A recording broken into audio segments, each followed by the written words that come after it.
I love mushrooms on toast, particularly when they're served with poached eggs. So that's exactly what I'm going to be making, but I'm going to give it an Asian twist.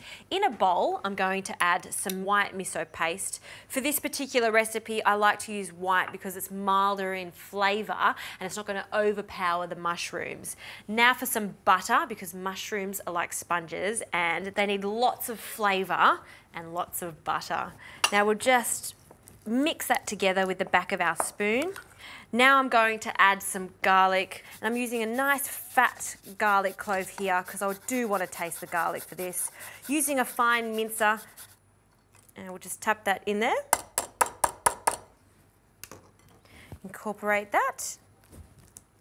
Now for some sweet soy, which is Ketchup Manis. It's an Indonesian condiment. It's very viscous in consistency and almost has a molasses-like flavour. I love it. You could also substitute this for some soy sauce, but look how thick and rich that is. Absolutely perfect with mushrooms. I'll also add a few drops of sesame oil, just a few because I will be using that later for our toast. And then once again, give that a mix. Now, because the sweet soy is slightly salty and the miso is in there, we don't need to add any salt. There's enough seasoning, and that is looking pretty good. I also should mention that I did soften my butter, so I did bring it out of the fridge about an hour ago, so it's much easier to incorporate with all of those other ingredients. Okay. Now onto the mushrooms. Look how gorgeous these mushrooms are. They're huge, they're the size of my palm. I love field mushrooms like these. In fact, these are called Portobello Mushrooms. Essentially, these are Swiss brown mushrooms that have been left a little longer so they grow to this size. And you can find them at so many of your greengrocers these days. So I'm just taking the stalk out because we don't want that for this. We want them to sit quite flush and to almost emulate a cup so it just holds in all of this delicious Ketchup Manis and miso butter. So now I'm just going to use about a tablespoon of this butter and just dot it on the gills of the mushroom. You know what? I'm going to add a little more because I know these mushrooms are just going to absorb all of this flavour. Now once I've done this to all of these mushrooms, they go into the oven 180 degrees for about 20 minutes or until all of that butter is bubbly and these mushrooms shrink a little.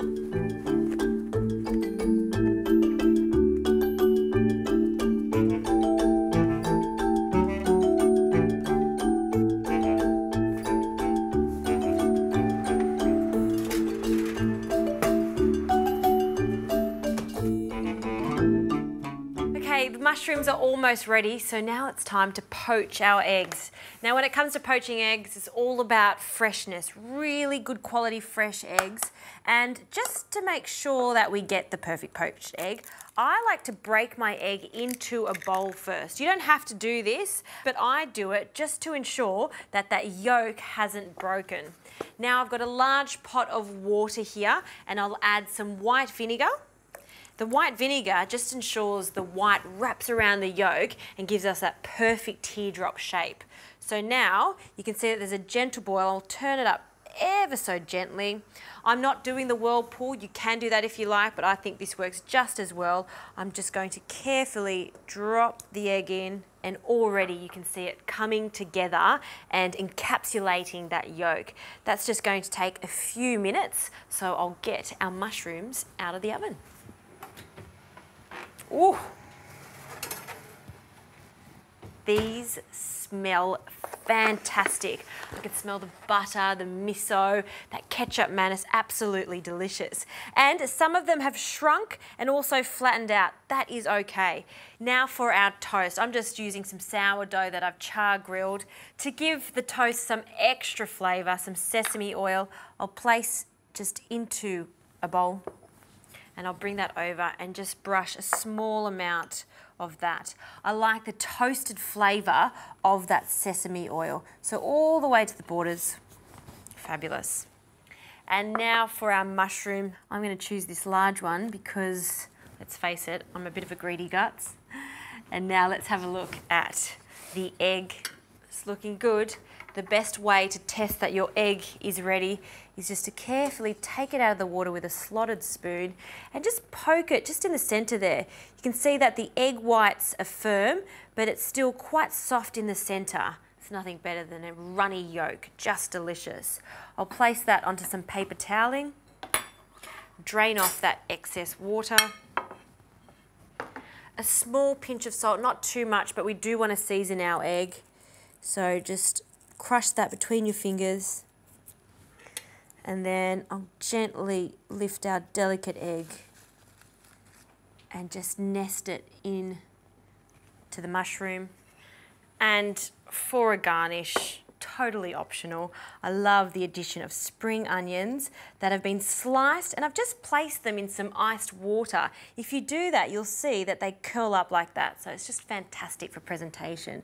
We'll add a generous mound of them on top. And finally, we're just going to just rain over some sesame seeds. I like black sesame seeds and some white sesame seeds. Look at that. That looks fantastic. All right, I want to dig into this. My favorite part is always breaking that egg. Look at that, perfect. And mixing that egg yolk with some of that mushroom and the miso. Well, this is just to die for. Such great flavors. You know, if I was a vegetarian, I would be eating so many mushrooms because they are exactly what they say they are, very meaty.